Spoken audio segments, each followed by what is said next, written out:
നമസ്കാരം. എൻ്റെ പേര് ജാസിം. സ്ഥലം ആറ്റിങ്ങലാണ്. ഞാനൊരു സമ്പുഷ്ട കർഷകനാണ്. എല്ലാ കാർഷിക വിളകൾ വാഴ, ചേന, ചേമ്പ്, മരച്ചീനി അങ്ങനെ എല്ലാം ചെയ്യുന്നുണ്ട്. കൂടാതെ പശു, ആട്, കോഴി അങ്ങനെ എല്ലാം ഒരു സമ്മിശ്ര കൃഷി ചെയ്യുന്ന ഒരാളാണ്. 2024 ആറ്റിങ്ങ മുനിസിപ്പാലിറ്റിയുടെ മികച്ച കർഷകനായി തിരഞ്ഞെടുത്തത് തന്നെയായിരുന്നു. അപ്പോൾ ഇപ്പോൾ നമ്മുടെ നാട്ടിൽ കാർഷിക വിളകളെ ഈ പന്നി, മുള്ളം പന്നി മുതലായവകൾ വളരെയധികം ആക്രമണം ഭയങ്കര രൂക്ഷമാണ്. അപ്പോൾ നമുക്ക് അതിന് ഈ പന്നിയും ഈ മുള്ളം പന്നി മുതലായ ഈ ജീവികളെല്ലാം നമ്മൾ ആക്രമിക്കാത്ത രണ്ട് വിളകളാണ്, ഒന്ന് മഞ്ഞളും ഒന്ന് ഇഞ്ചി. അപ്പോൾ ഞാൻ ഇപ്പോൾ കൂടുതലും കോൺസെൻട്രേറ്റ് ചെയ്തിരിക്കുന്ന ഇഞ്ചി കൃഷിയിലാണ്. ഇഞ്ചി കൂടുതലായിട്ട് ചെയ്യാനാണ് ഇഞ്ചിയുടെ പല വ്യത്യസ്തമായ ഇനങ്ങൾ അത് പലയിടത്തുനിന്നായിട്ട് കളക്ട് ചെയ്തിട്ട് ഓരോ സ്ഥലത്തായിട്ട് ചെയ്യുകയാണ് ഇപ്പോൾ കൂടുതലായിട്ട് ചെയ്യുന്നുണ്ട്. ഇപ്പം മഞ്ഞളും ഉണ്ട്, എന്നാലും ഇഞ്ചിയാണ് കൂടുതൽ ചെയ്യുന്നത്. അപ്പോൾ നമുക്ക് ഇഞ്ചിയുടെ കുറച്ച് വിത്തുകൾ, വെറൈറ്റികൾ പരിചയപ്പെടാം. അപ്പോൾ ആദ്യം തന്നെ പരിചയപ്പെടുന്നത് ഇത് വരദ എന്ന് പറയുന്ന ഒരു ഇനം ഇഞ്ചിയാണിത്. ഇത് വരദ. ഇത് എടുത്തേക്കുന്നത് നമ്മുടെ CTCR ആയിരുന്നു. ഇവിടെ ഒഫീഷ്യലി ലൈസൻസ് ചെയ്യുന്ന വാങ്ങിച്ചതാണ്. വയനാട് അമ്പലവയൽ ഗവേഷണ കേന്ദ്രത്തിൽ നിന്ന് അവർ വരുത്തിയതാണിത്, വരദ. പിന്നെ ഉള്ളത് മഹിമ എന്ന് പറയുന്ന ഒരു വെറൈറ്റി, മഹിമ ഇഞ്ചി. ഈ മഹിമ ഇഞ്ചി എന്ന് പറയുന്നത് ഇത് എടുത്തിരിക്കുന്നത് എറണാകുളത്ത് അപ്പു എന്ന് പറഞ്ഞ ചേട്ടൻ്റെ നിന്നാണ്. കൃഷി ഒരുപാട് കാര്യങ്ങൾ ഗവേഷണം ചെയ്യുന്ന ഒരു വ്യക്തിയാണ്. അപ്പോൾ അദ്ദേഹത്തിൻ്റെ ഒഫീഷ്യലി ചെയ്യുന്ന ആൾ കൂടുതലും ചെയ്യുന്ന മഹിമ വെറൈറ്റിയാണ്. കർണാടകയിൽ വലിയ രീതിയിൽ ചെയ്യുന്നുണ്ട്. അപ്പം പുള്ളിയുടെ നിന്നാണ് ഞാൻ ഈ മഹിമ എന്ന് പറഞ്ഞ ഇഞ്ചി വിത്ത്. ഇതെല്ലാം നമ്മുടെ എന്താ പറയുക, നാടൻ ഇഞ്ചി അപേക്ഷിച്ച് ഗ്രോത്ത് കൂടുതലാണ്. നമുക്ക് വ്യാവസായിക അടിസ്ഥാനത്തിൽ ചെയ്യുമ്പോൾ കൂടുതലും ഇതേ കണക്ക് വരദയായിരിക്കും ഏറ്റവും നല്ലത്. പിന്നെ മഹിമ, ഇതെല്ലാം വ്യാവസായിക അടിസ്ഥാനത്തിൽ ചെയ്യാൻ കൂടുതൽ ഇതാണ്. പിന്നെ ഇത് വരദ തന്നെയാണിത്. ഈ വിത്ത് ഇത് വരദ തന്നെയാണ്. ഇത് ഞാൻ എടുത്തിരിക്കുന്നത് അഞ്ചൽ ഏറം എന്ന് പറയുന്ന ഒരു സ്ഥലത്ത് നിന്ന്, അവിടുത്തെ വിപണിയിൽ നിന്ന്, കാർഷിക വിപണിയിൽ നിന്ന് അവർ അവിടുത്തെ കർഷകർക്ക് നൽകാനായിട്ട് എടുത്തതാണ്. അപ്പോൾ അവിടെ നിന്ന് കളക്ട് ചെയ്തതാണ് ഈ വിത്ത്. ഇതും വരദ തന്നെയാണ്. ഇത് രണ്ടിലും വ്യത്യാസമുണ്ട്. ഇത് ഒഫീഷ്യൽ ലൈസൻസ് CTCR, നമ്മുടെ ഒഫീഷ്യൽ ഗവൺമെൻറ് സ്ഥാപനമായ CTCRയിൽ ഡെവലപ്പ് ചെയ്ത വരദയാണ്. അപ്പം രണ്ടിലും വ്യത്യാസമുണ്ട്. ഇത് കർണാടക ഇഞ്ചിയാണ്, കർണാടക എന്ന് പറയുന്ന വരദയാണ്. ഇത് നമ്മുടെ കേരളത്തിൽ ഡെവലപ്പ് ചെയ്ത, ഒഫീഷ്യൽ ലൈസൻസിൽ ഡെവലപ്പ് ചെയ്ത വരദയാണ്. രണ്ടിലും വ്യത്യാസമുണ്ട്. പിന്നെ ഉള്ളത് നാടൻ ഇഞ്ചി. നാടൻ ഇഞ്ചി നമ്മൾ കഴിഞ്ഞതിന് സ്ഥിരം നടുന്ന നാടൻ ഇഞ്ചിയായിരുന്നു. ഇത്തവണയാണ് കൂടുതൽ മറ്റ് ഇനങ്ങളിലോട്ട് മാറിപ്പോയിരിക്കുന്നത്. അപ്പോൾ ഇത് നാടൻ ഇഞ്ചി മുളപ്പിച്ച് ചെയ്തേക്കുന്നതാണ്. ഇപ്പോൾ നടാനായിട്ടുള്ള പൊടിപ്പ് ഓൾറെഡി വന്നു. അപ്പം ഇതാണ് നാടൻ ഇഞ്ചി. നമ്മുടെ വിളവ് കുറവായിരിക്കും. നമുക്ക് വ്യാവസായിക അടിസ്ഥാനത്തിൽ ഒരിക്കലും നാടൻ ഇഞ്ചി പ്രോത്സാഹിപ്പിക്കാൻ പറ്റത്തില്ല. കാര്യം ഒരു മാക്സിമം ഒരു 1/2 കിലോ ഒക്കെയാണ് നമുക്കൊരു ചുവട്ടിൽ നിന്ന് കിട്ടത്തുള്ളൂ. പക്ഷേ ഇതൊക്കെ ആകുമ്പോൾ ഒരു 2 കിലോ 1.5 കിലോയ്ക്ക് മുകളിൽ നമുക്ക് ഉറപ്പായിട്ടും ഗ്യാരണ്ടി ചെയ്യാൻ കിട്ടും. അപ്പോൾ വ്യാവസായിക അടിസ്ഥാനത്തിൽ ചെയ്യുമ്പോൾ നാടൻ ഇഞ്ചി നമുക്ക് അത്രയും പ്രോത്സാഹിപ്പിക്കാൻ പറ്റത്തില്ല. ബാക്കിയുള്ള ഇനങ്ങളായിരിക്കും നല്ലത്. അപ്പോൾ ഇത് തന്നെ ഇപ്പോൾ ഇഞ്ചി ചെറിയൊരു വിത്ത് മതി നമുക്ക് ഇഞ്ചി മുളപ്പിക്കാനായിട്ട്. ഇതിപ്പോൾ കണ്ടോ, ചെറിയൊരു മുളപ്പാണ് ഇത്. ഞാൻ കഴിഞ്ഞ ഇഞ്ചി വെട്ടിയതെന്ന് ബാക്കി കിടന്നൊരു, അതായത് നമ്മൾ മണ്ണിൽ കിടന്നൊരു ഇഞ്ചിയാണ്, അവിടെ കിടന്ന് പൊടിച്ചൊരു ഇഞ്ചിയാണ്.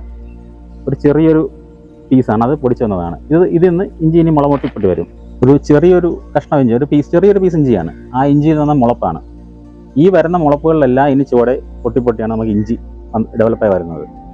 അപ്പം നമുക്ക് ഇത് നാടൻ ഇഞ്ചിയാണ്.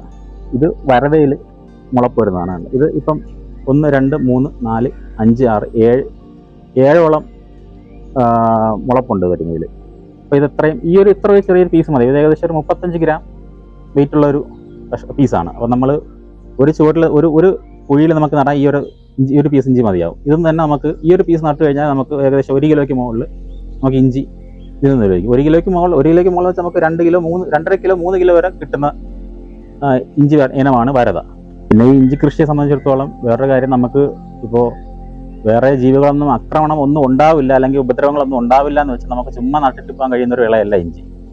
വളരെയധികം പരിചരണം, അത് മറ്റേത് വിളകളെക്കാളും പരിചരണം ആവശ്യമായ ഒരു വിളയാണ് ഇഞ്ചി. ഇഞ്ചി പറഞ്ഞാൽ അത്രയും ശ്രദ്ധ കൊടുത്ത് അതിൻ്റെ നടിയിൽ മുതൽ വിത്ത് നമ്മൾ സെലക്ട് ചെയ്യുന്നത് മുതൽ നട്ട് അതിൻ്റെ ഇഞ്ചി വെട്ടുന്നത് വരെയും അത്രയും കെയർ കൊടുത്താൽ മാത്രമേ നമുക്ക് ഇഞ്ചി അത്രയും കിട്ടത്തുള്ളൂ. ഇപ്പോൾ നമ്മൾ ചുമ്മാ കൊണ്ട് നട്ട് കളഞ്ഞിട്ട് പോയി കഴിഞ്ഞാൽ ഇഞ്ചി എന്ന് പറഞ്ഞ സാധനം നമുക്കൊന്നും കിട്ടത്തില്ല.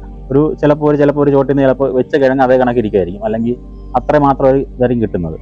പിന്നെ ഒരുപാട് രോഗബാധകളും മറ്റ് എല്ലാം ഉള്ളൊരു കാർഷിക വിളയാണ് ഇഞ്ചി എന്ന് പറയുന്നത്. അപ്പം നമ്മൾ അത്രത്തോളം നമ്മൾ ശ്രദ്ധിച്ച് അതിൻ്റെ ഘട്ടം ഘട്ടമായിട്ട് ഇപ്പം വളം ചെയ്യുന്നത് മുതൽ അതിൽ ഓരോ മരുന്ന് പ്രയോഗങ്ങളായിരുന്നാലും എല്ലാം നമ്മൾ ചെയ്യുന്നതാൽ മാത്രമേ നമുക്ക് കിട്ടും. ഇപ്പം ഒരു മഞ്ഞൾ എന്ന് പറയുമ്പോൾ നമ്മൾ മഞ്ഞൾ നട്ടിട്ട് പോയി കഴിഞ്ഞാൽ പിന്നെ വെട്ടാൻ വന്നാലും ശരി മഞ്ഞൾ നമുക്ക് അവിടെ ഉണ്ടാവും, വലിയ പരിചരണമൊന്നും ആവശ്യമില്ല. പക്ഷേ ഇഞ്ചി അങ്ങനെയല്ല.